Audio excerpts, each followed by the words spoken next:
इसी प्रकार अन्य प्रसंगों को श्रवण करने के लिए महाराज श्री के एकमात्र अधिकृत ऑफिशियल यूट्यूब चैनल को सब्सक्राइब करके बेल आइकन को अवश्य दबा दें।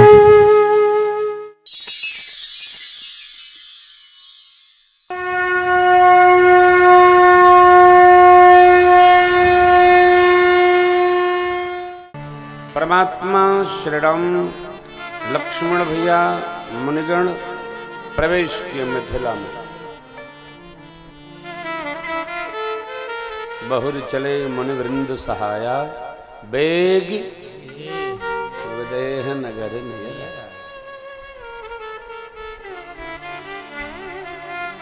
पुररम्यता राम जब देखी हर्षे अनुज समेत।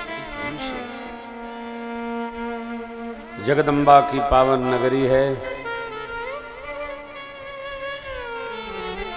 योगीराज जनक जोग भोग महराख्यो गोई राम बिलोखत प्रगट्यो।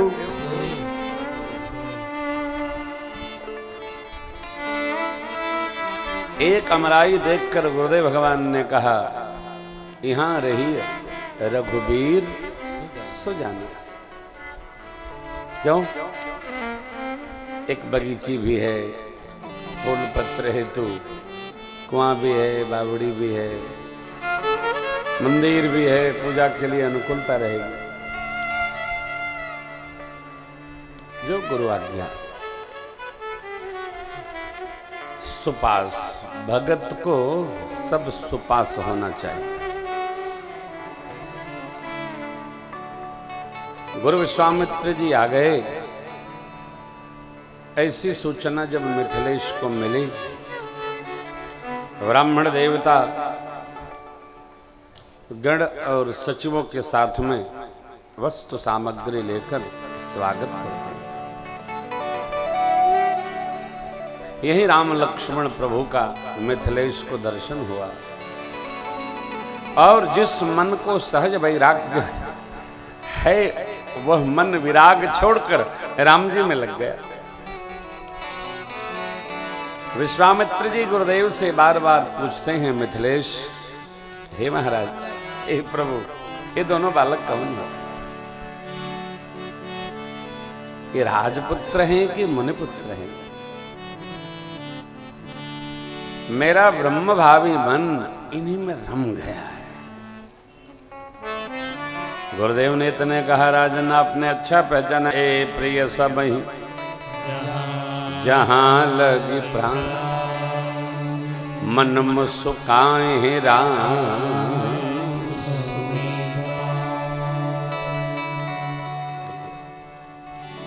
यहां एक बड़ी अच्छी बात है, बड़ी सुंदर बात है।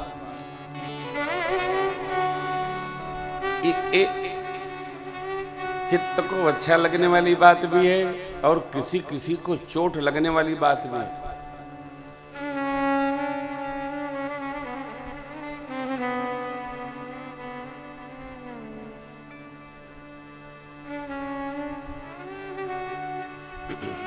विराट अपना परिचय नहीं बताता है।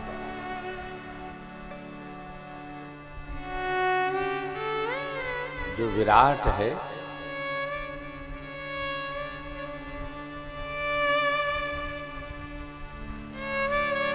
वो अपना परिचय नहीं बताता है और जहां कुछ नहीं है वहां बिना परिचय बताए रहा नहीं जाता। भगवान ने किसी पुष्प पर लिखा नहीं मैं राम, लिखा नहीं लिखा महाराज। तो विराट है,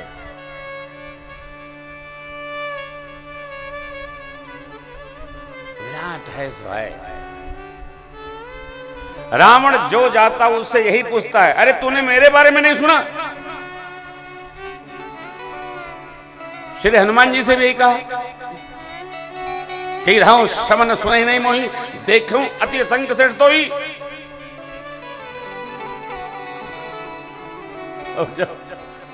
अंगद जी महाराज गए, उनसे भी कहता है मेरे बारे में तूने सुना नहीं?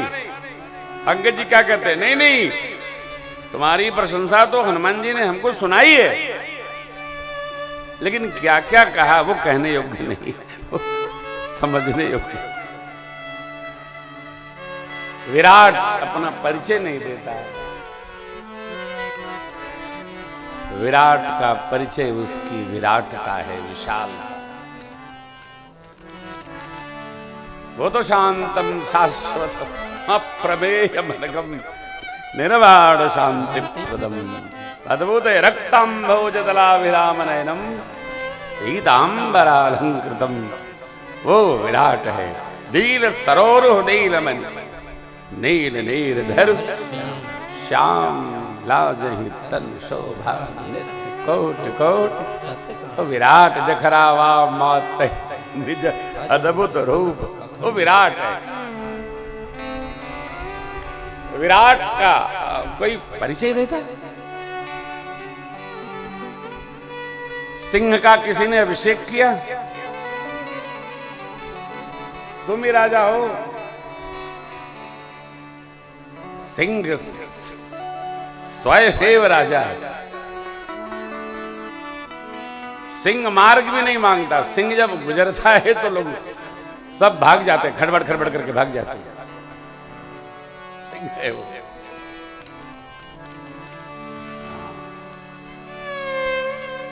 ये परमात्मा क्या परिचय। बस वो तो देखे, देखते लपटाई गए। इन्हीं बिलोकत अति अनुरागा बरबस ब्रह्म सुख ही मन। मेरे मन ने ब्रह्म चिंतन त्याग दिया। अरे पहले मैं पाठ करता था तो मैं यहां कई बार रुका कि बरबस ब्रह्म सुख ही मन त्यागा, तब अधिक समझ में नहीं आता था। तो पूज्य गोपाल स्वामी जी से पूछा, सरकार ये इसका क्या मतलब हुआ?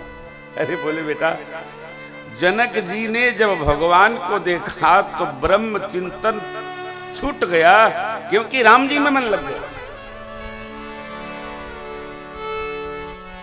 देखिए, त्याग क्रिया नहीं है, त्याग क्रिया नहीं है। क्यों भरत जी?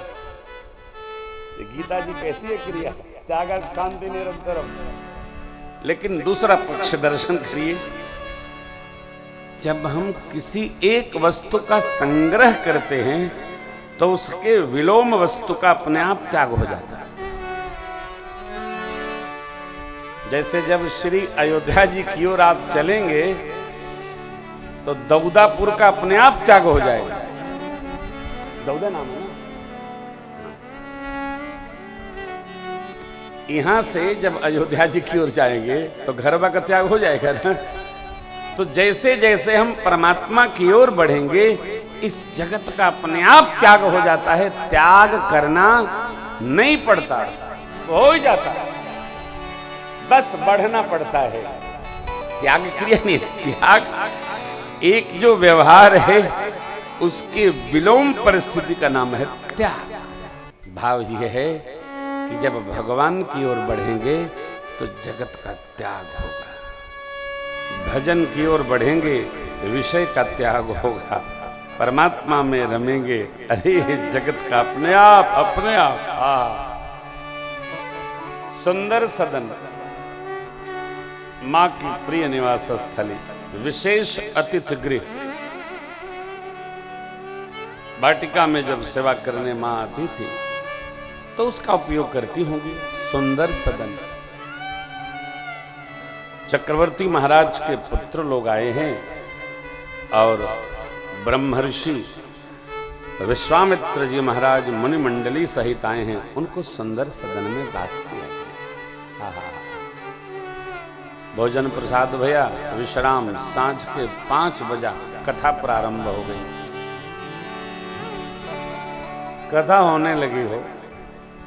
राम लक्ष्मण प्रभु का बचपन का स्वभाव था कथा श्रवण करने का।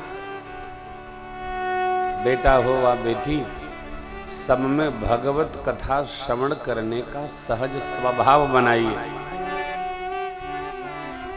बच्चे कथा सुनेंगे तो आपकी भी सुनेंगे, और बच्चे कथा नहीं सुनेंगे तो न माई की सुनेंगे न बाप की सुनेंगे।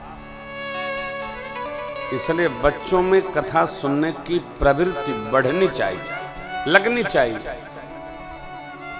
ये कथा जीव की व्यथा का हरण कर लेती है। कथा चित्त को परमात्मा की ओर बढ़ाती है। कथा मन को शांत करती है, शमन में ले जाती है। कथा हम अपने प्रभाव से जीव के स्वभाव को बदल डालती है साहब। लेकिन किसका? जो नित्य निरीक्षण करता रहेगा। कमल के पत्ते की तरह, पुरैन पात की तरह आप कथा में बैठेंगे तो कल्याण न होगा, प्रभाव भी नहीं पड़ेगा।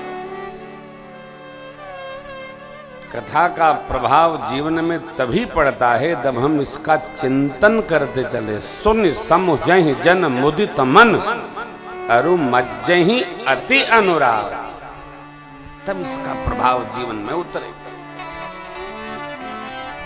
हर घड़ी, हर क्षण, हर। और ये भी समझने की बात है, क्षमा करेंगे जो 60 के ऊपर लोग बैठे हैं, 60 के बाद कथा सुनने से कोई बहुत परिवर्तन नहीं आता। 8 के बाद से कथा सुनने से 60 तक जरूर परिवर्तन हो जाएगा। बचपन कथा सुने।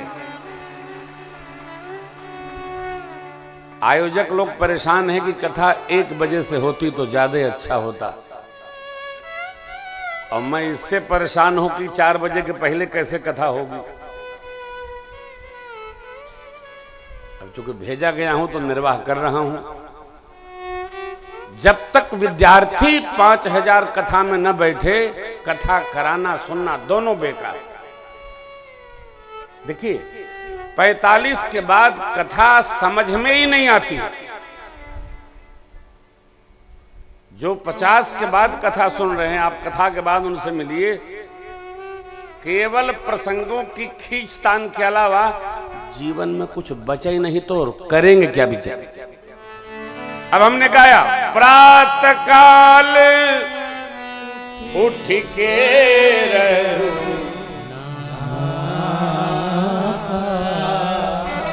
मातु पिता गुरु नामहि।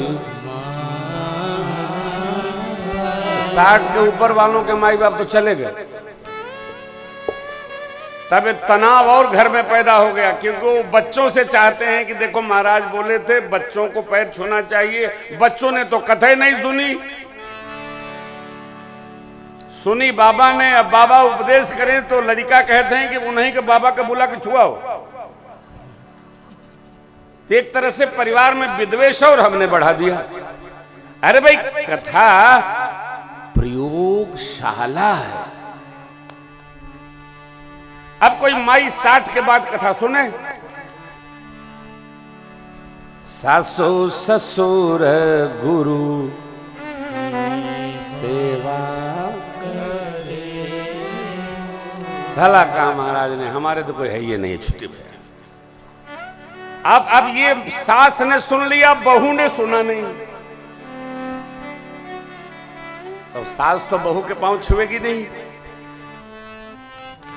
अब जिसको करना है वो सुन नहीं रहा है, जिसको सुनाई पड़ा उसके पास करने का नहीं है। तो एक तरह से हम कथावाचक लोग परिवार में विध्वंस प्रवेश कराते हैं।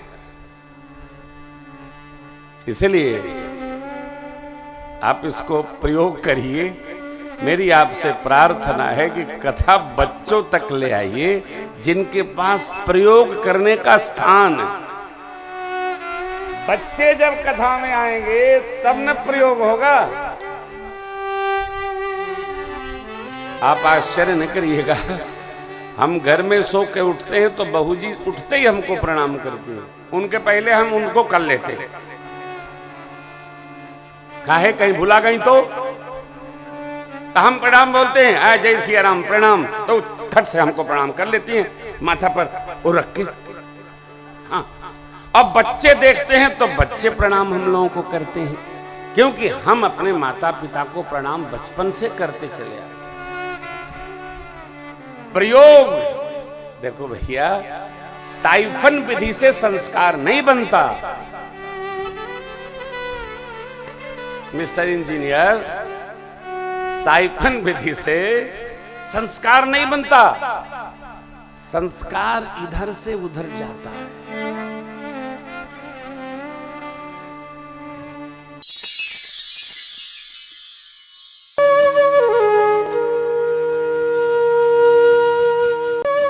इसी प्रकार अन्य प्रसंगों को श्रवण करने के लिए महाराज श्री के एकमात्र अधिकृत ऑफिशियल यूट्यूब चैनल को सब्सक्राइब करके बेल आइकन को अवश्य दबा दें।